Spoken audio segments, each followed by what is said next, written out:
Report in the cloud. All right, guys, thank you for joining us today for our FCA educational call. I hope you have having a great day. So what we want to do today is we want to transition into talking about the employee retention tax credit. Getting a lot of emails asking about the employee retention tax credit, asking about how we qualify, what we qualify and stuff. Terry, I don't know if you got that list or if you know how many states we have at this point that are on there. But what the FCA did is we went in and we had somebody go into each state. And if the state carried over to 2021, or we believe that it did, we went in and researched all the government orders and government closure orders that play into it.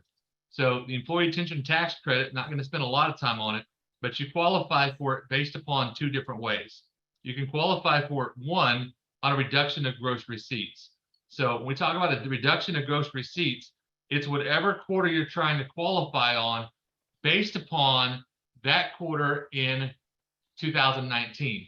So I'm trying to get first quarter of 2021, I'm comparing to first quarter of 2019. If I'm trying to get first quarter of 2020, I'm still comparing that to first quarter of 2021, but I can't, 19, can't do 20 anyway. So the other way you qualify is to go in there, and if your government, if your state had a government closure order that affected your clients, the way your clients operate their business by at least 20%, then they qualify up until that order was released. So what kind of things would affect your business running? Maybe it's your vendors, the customers that you work with aren't open. Maybe you had to do reduced capacity due to social distancing, which is the biggest one we see more than anything else.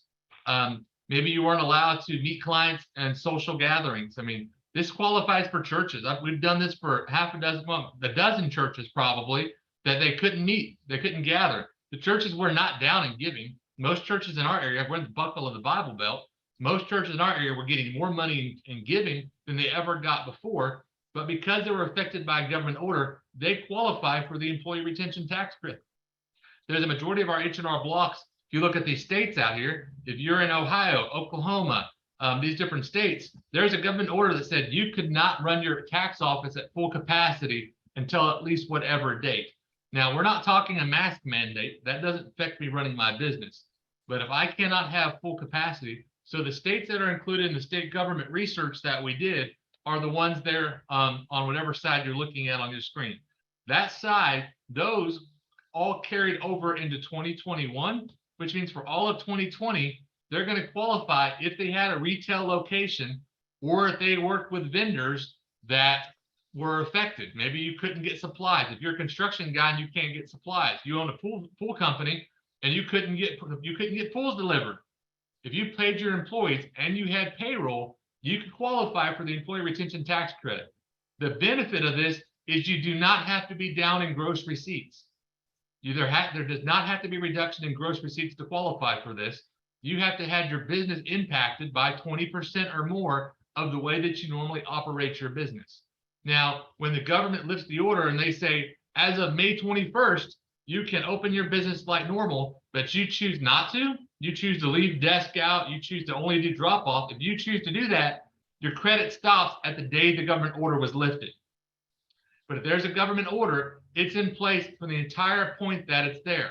So we provided a list of states and government orders. You obviously have to interpret those how you want to interpret those for your clients and your individual business. But we have all the different government orders accumulated for you so that you don't have to research those and look at those up. But there is a huge majority of franchisees and our clients that are qualifying for this credit, and it's been hundreds of thousands of dollars for a lot of people. Now, the next question you get into is, can I do, but I got triple P, I got PPP. How do I decide between PPP and ERTC? And we've got a beautiful spreadsheet. The FCA website has got a YouTube channel that kind of walks through a 3-part series of how to do that. But here's basically what it comes down to is if Dave Smith worked for me in 2020 and Dave, during the period of the closures, or in my triple P, because they're going to overlap in a lot of places, Dave made $23,000. Well, I'm going to take $10,000 and put that towards my ERTC. I'm going to use the other $13,000 and put that towards this PPP. So that's what the spreadsheet does. The spreadsheet helps you take your wages, allocate the most favorable amount to ERTC, allocate the remaining part that's allowable for triple P, and make sure that you've got all your triple P forgiveness and you got the most ERTC credit available.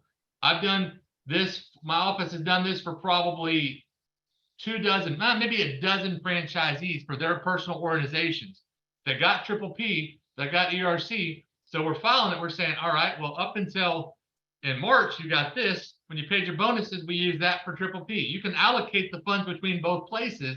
You just can't use them twice. You can either use them for ERTC or you can use them for triple P. That spreadsheet is gold. If you learn how to use it, it's going to give you a flag if you do something wrong. It's going to give all that stuff to you. I hope it's helped you guys. If it doesn't help you, don't use it. But it's something that the FCA designed and used for franchisees to be able to do this. Now, how do I do it? So it's a quarter by quarter basis. So for 20, it does, if you qualified, there was only like 8 or 9 days in the first quarter of 2020. If you claim that there, the IRS says to claim that in the second quarter of 2020. So you're going to go quarter by quarter. Now, for all of 2020, how I would use this spreadsheet, how I use it is I put all of 2020 in one spreadsheet. Then I open another tab or another spreadsheet, and I do one spreadsheet for first quarter of 2021. Then I do another spreadsheet, I do another tab for second quarter of 2021. So you got to use the different tabs for the different periods, because you're going to claim your 2020, your 2021 first quarter, and your 2021 second quarter separately. Now, everything in 2020, which is second, third, and fourth quarter, can all be filed on your fourth quarter 940, your 2020 fourth quarter 941. So your fourth quarter 941 for 2020, when you amend it, you're going to put all of the previous year on there. Everything's going to go there. The video, we've got demos of 941Xs that show you how to do it. We've got sample ones on the website. So you'll see how we file the 941. It's on the YouTube channel as well. But all of 2020 is going to go in fourth quarter. Now, I'm amending first, second, and third quarter for ERTC. I'm figuring out what you calculate for those quarters. I'm billing you for all 3 quarters because I'm calculating all 3 quarters. So I'm going to bill you for 3 quarters. I might be doing one 941X, but I'm billing you for all 3 quarters in my operation. If I've got a client, then because I'm figuring out every quarter what they qualify for the triple P allocation and stuff. A lot of people will more states qualify for all of 2020 and part of 2021, regardless of being down in gross receipts. That chart that Terry had up, that's a huge amount that qualify. You're still going to, if you're a franchisee and you're in those states, I think there's a 95% chance you're going to qualify depending on your situation. Now, if you got one little office and that one little office has 1 employee and you never change, you always had 1 employee, you may not qualify. But if you've got other employees, you're going to be able to look at qualifying for this. It's a huge credit. It's thousands and thousands of dollars that's available to you guys. It's taken forever. IRS received mine on June 26th of 2021, and I don't have my ERTC. I check the IRS every day, and I email my senator every 2 weeks. I'm trying, but I've got clients that I filed for 2 months ago that have already gotten it. So they're processing real time really fast, but we're seeing if it's over 100,000, we might see some kind of delay that coming in. Last question I know I get a lot is, well, when do I claim this? Well, IRS is pretty clear. You're going to claim this on the year that you get qualifying it for. So I'm going to put all years of 2020 on the fourth quarter of 2020. Second, third, and fourth quarter, I'm going to amend it all in the fourth quarter of 2020.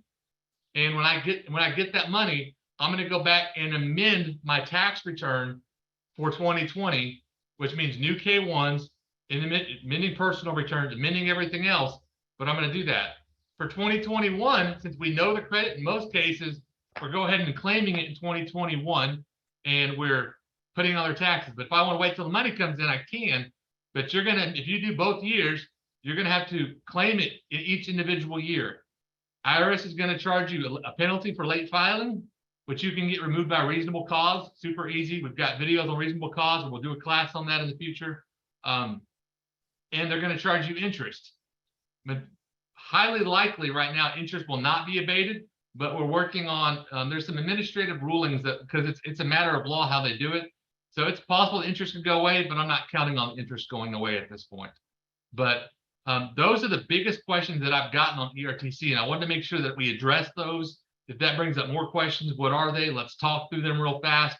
We've got 4 or 5 minutes, and I'll be happy to help. But getting a lot of emails, and you guys don't want to try to read my emails without TJ or Susan fixing them. So I thought I would just talk through the process instead of you guys trying to decipher my emails, and make sure we answer the questions that are coming out there. Are there any questions out there? If you want to unmute and ask, you can. This is question and answer time.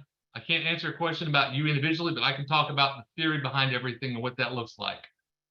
So if there's questions out there that I didn't answer, I want to provide any support I can on that for you guys. Hey, Patrick, we have 3 years, right, to amend 2020 fourth quarter? Yeah. Yeah, so it's the same rules of any amended tax return. You've got 3 years. You've got 3 years from the time that you filed the return, or 2 years till you pay.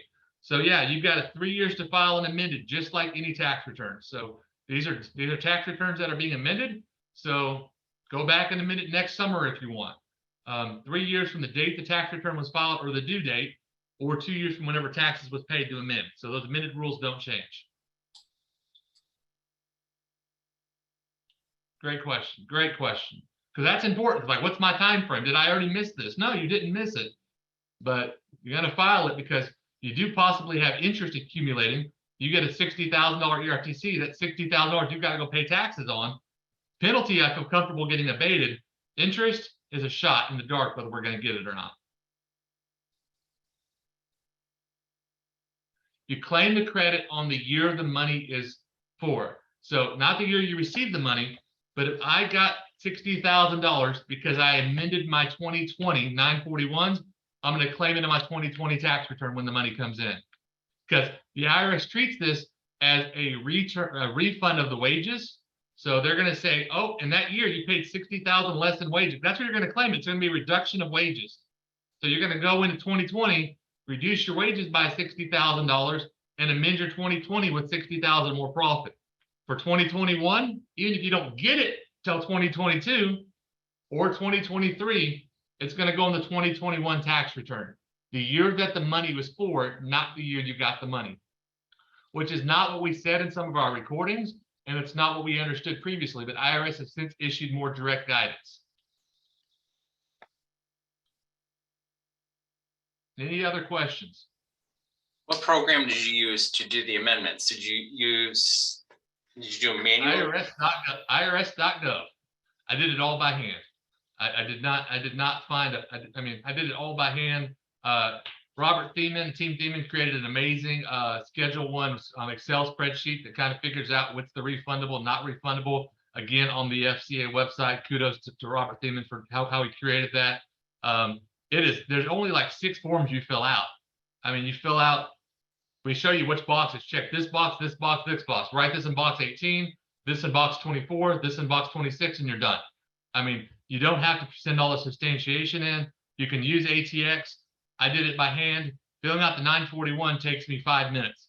Filling out the Excel spreadsheet takes me a couple hours at least to figure out how we go through the process. But once you have the numbers, I do it by hand, but you can use ATX. I would not use ADP. I would not tell ADP. I would not involve ADP. It's going to cost you a fortune and be a nightmare. Great questions, though. Any other questions on this?